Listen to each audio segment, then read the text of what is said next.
il dénature la militance, fabrique des monstres et favorise la désintégration du tissu politique en installant dans la méfiance l'esprit frondeur et de coterie. Ce qui favorise entre autres la naissance des militants propriétaires, ceux qui se réclament plus habilités que d'autres à diriger le parti sur la base de leur appartenance au clan ou à la tribu du premier parmi les égaux. Avec ces autres, les militants agents, ces tops déguisés, ceux-là même que l'ennemi utilise pour assouvir ses décisions et pour assouvir, s'il vous plaît, ses desseins de division et de pénétration du milieu en vue de son implosion. C'est généralement des militants qui attendent tout du parti, qui n'ont de commun avec lui que le contrat d'adhésion passé avec lui lors de leur admission initiale. Cette catégorie de militants ne se soumet nullement à la discipline du parti. Ils sont rarement disponibles.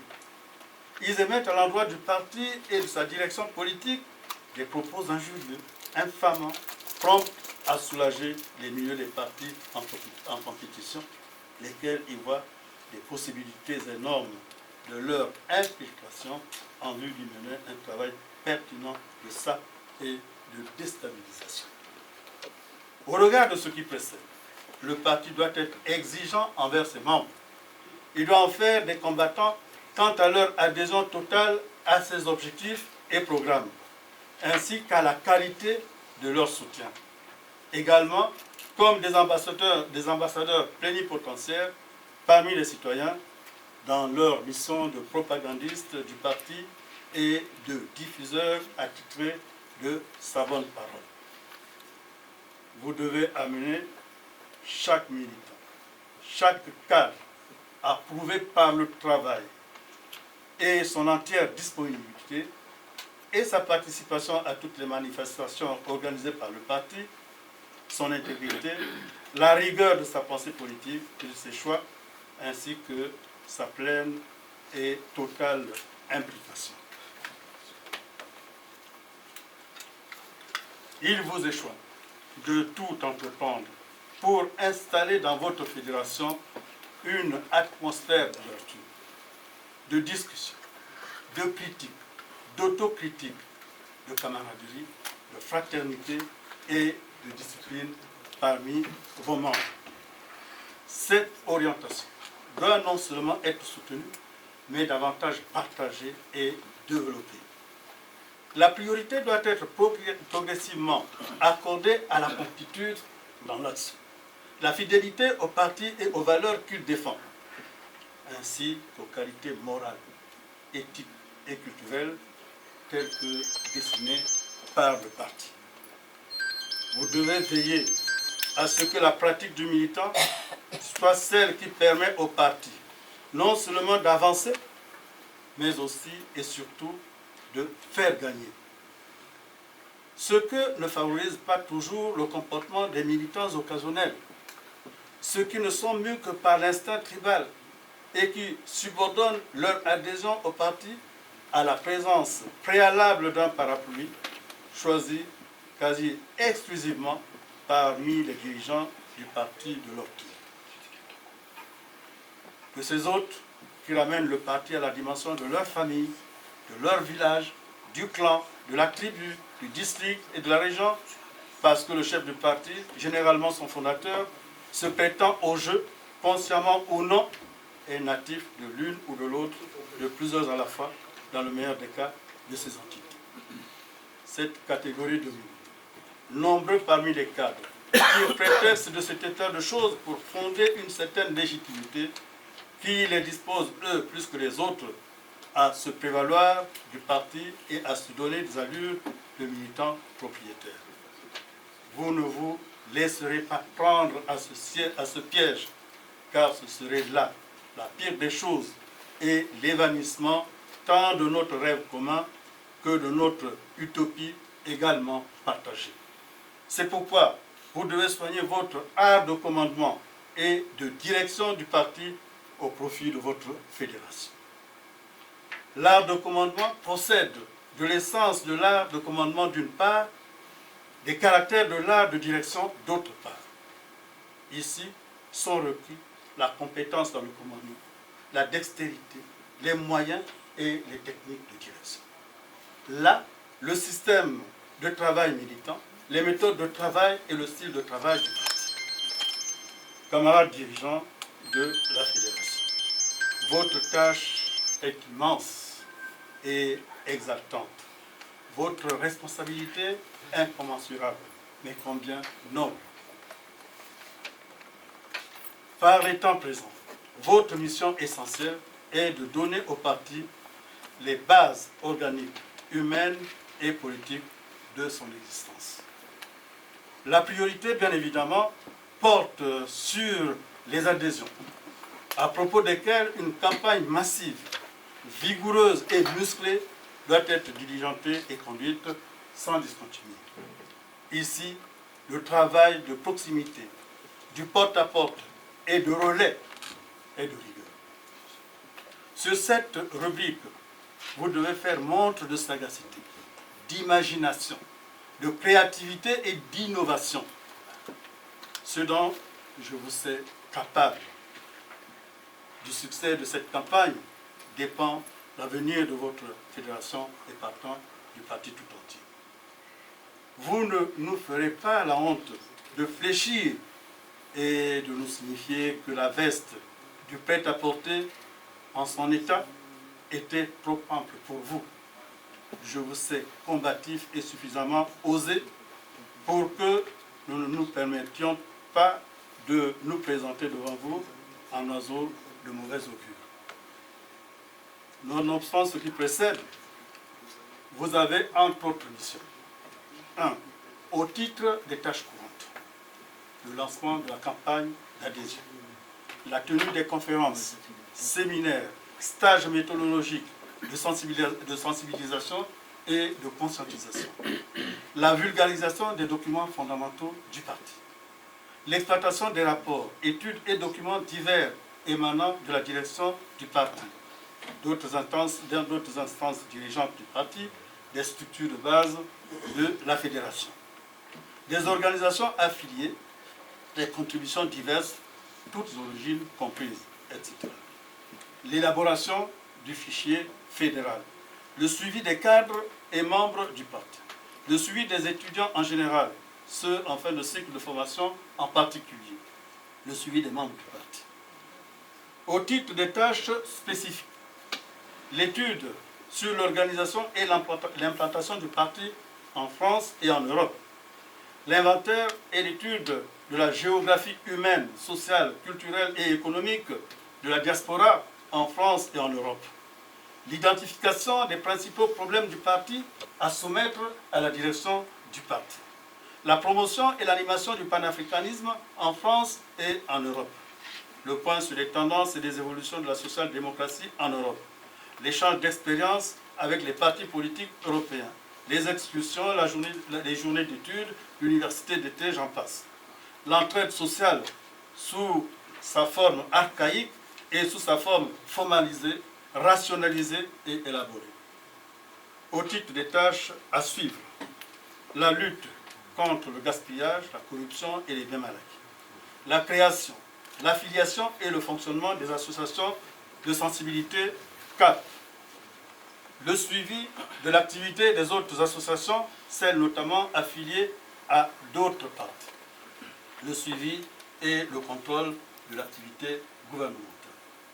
Telles sont les pistes non limitatives, camarades dirigeants du CAP France-Europe, que nous soumettons à votre sagacité, ainsi qu'à votre curiosité intellectuelle et politique en vue de l'action. Camarades dirigeants de la Fédération CAP France-Europe, chers invités, camarades militants, mesdames et messieurs, nous sommes heureux de vous compter parmi l'équipe dirigeante du CAP. Votre choix ne relève nullement du hasard.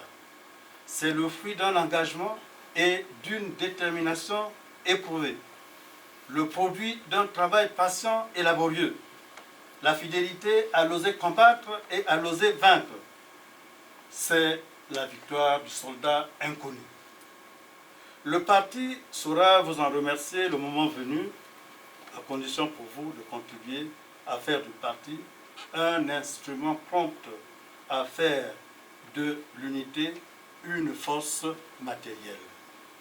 Vous devez vous approprier le combat pour l'unité et considérer la lutte pour l'unité comme votre tâche quotidienne essentielle.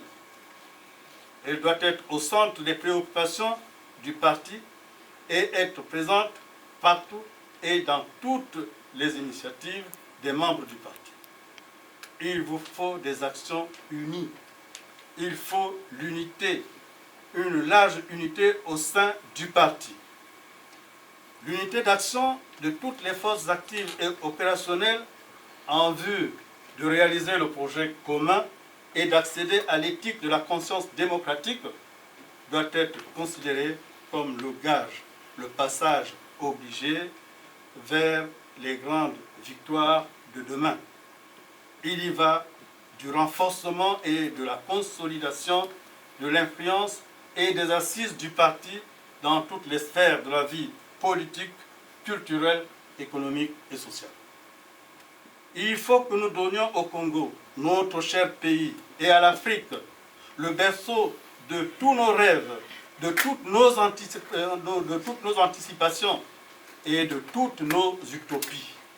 Un parti continental fort, ayant pour idéologie de base la démocratie sociale et le panafricanisme, qui se définit avant tout comme courant de pensée visant à réaliser l'unité ou l'unification de tout le continent africain, de rendre à l'homme dignité, considération et respect. Comme une idéologie de refus et de résistance, celle qui met l'accent sur l'authenticité du monde négro-africain et qui subordonne au débat contradictoire la discussion sur des doctrines et des courants philosophiques existant à travers le monde. Comme un agent de libération nationale et de consolidation de l'indépendance des États africains. Comme, enfin, support au supranationalisme africain, préalable incontournable à la réalisation à terme d'un marché commun africain et à la conclusion d'un pacte pour une Afrique unie dans la diversité. Celui-ci, c'est-à-dire le panafricanisme, est censé être très largement ouvert sur le droit à la différence et à l'opinion plurielle, l'état de droit et les valeurs républicaines, la promptitude et la propension au rassemblement et au ratissage tous azimuts, l'émergence, l'affirmation et l'affermissement des États authentiquement de droit, l'exigence d'une Afrique unie ayant pour objectif à terme la création d'un État confédéral. Dans cette lutte en vue de notre envol contre l'immobilisme, la régression, toute discipline confondue, nous combattons les dictatures sous toutes leurs formes et invitons les peuples à se lever comme un seul homme pour mettre hors d'état de nuire l'infamie, la gabegie, la corruption, le népotisme, le tribalisme, le clanisme et toutes autres idéologies adossées sur la barbarie, le terrorisme d'État et toutes les autres formes de violence. Nous manifestons ici et maintenant, comme nous l'avons déjà fait à maintes occasions, notre gratitude au président Obama des États-Unis d'Amérique et François Hollande de France pour le soutien pertinent qu'ils apportent au peuple qu'ils ploient sous les dictatures, ainsi que leur opposition sans faille au changement de constitution et à la prolongation des mandats là où ils sont constitutionnellement limités.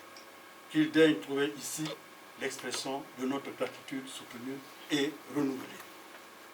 Nos remerciements vont aussi aux adeptes et aux militants du panafricanisme absents ou présents dans cette salle, singulièrement à nos frères consanguins, les combattants émérites de la République démocratique du Congo, avec lesquels nous partageons le même idéal de paix, la même hargne contre les dictatures, la même foi dans l'idée que nous nous faisons d'un futur prochain dans un combat partagé, lequel dit non au changement de constitution dans nos pays respectifs, non à un troisième mandat consécutif, oui à l'alternance politique, oui aux élections libres et transparentes organisées par une commission nationale indépendante.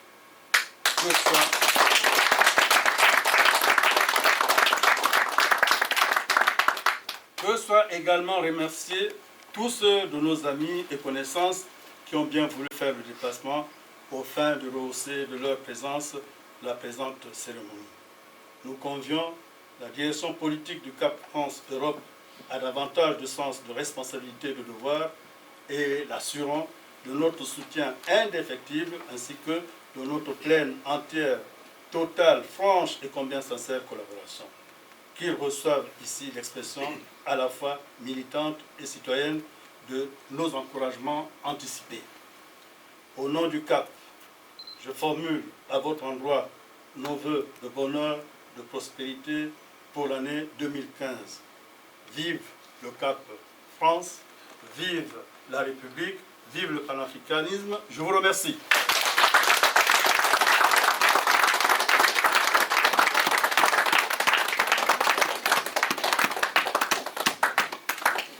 CAP. Unité, démocratie, progrès. CAP. Unité, démocratie, progrès.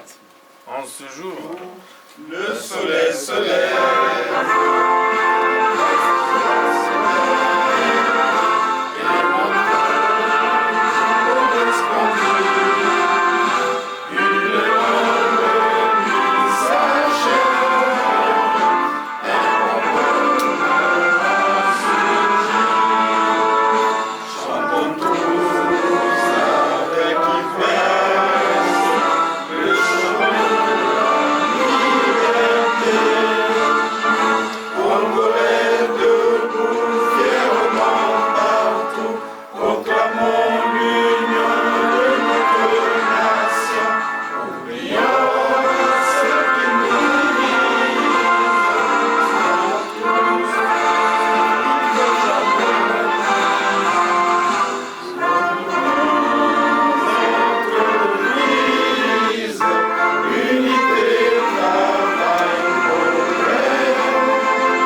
Nos travaux sont clos.